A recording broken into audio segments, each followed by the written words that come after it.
Di taman bacaan dia akan selalu dekat dengan buku. Nah, ini buat orang-orang dewasa, orang tua, termasuk buat anak-anak. Ambil contoh saja di buku di TBM Antara Pustaka ini ada buku berjudul Kognitif, ya.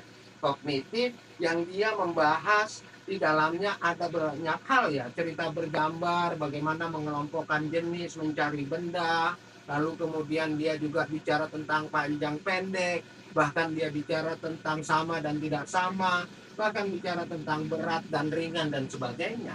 Apa yang mau saya katakan dari buku ini? Buku ini mengajarkan anak untuk bisa secara kognitif dalam pikirannya dia berimajinasi sendiri. Dia berpikir, dan kekuatan dari seorang anak itu pada masa yang akan datang adalah kemampuan berpikirnya. Bukan karena pintarnya, bukan karena dia itu juara kelas, bukan. Tapi selagi itu anak mau berpikir, maka itu artinya masih ada harapan baik untuk anak itu. Karena itu, taman bacaan yang memiliki banyak koleksi buku seperti di TBM Antara Pustaka ini menjadi konsumsi buat anak-anak yang rajin membaca. Bukan untuk pintar, bukan untuk kaya membaca buku. Tapi untuk apa?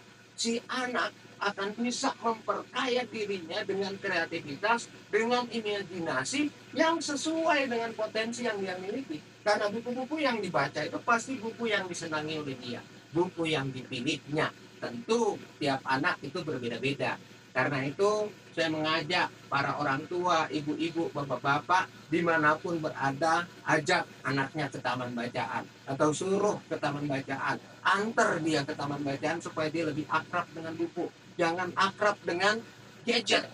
Jangan. Tapi akrabkan dia dengan buku. Insya Allah, kalau dia baca buku, bukan hanya bertambah pengetahuan dan wawasan, tapi dia sedang membentuk akhlak, membentuk moral, membentuk etika pada dirinya tanpa perlu kita sebagai orang dewasa banyak bicara atau banyak nasihat atau ngomel misalnya. Jadi itu pentingnya membaca buku bagi anak-anak kita untuk mempersiapkan masa depan dia yang lebih baik.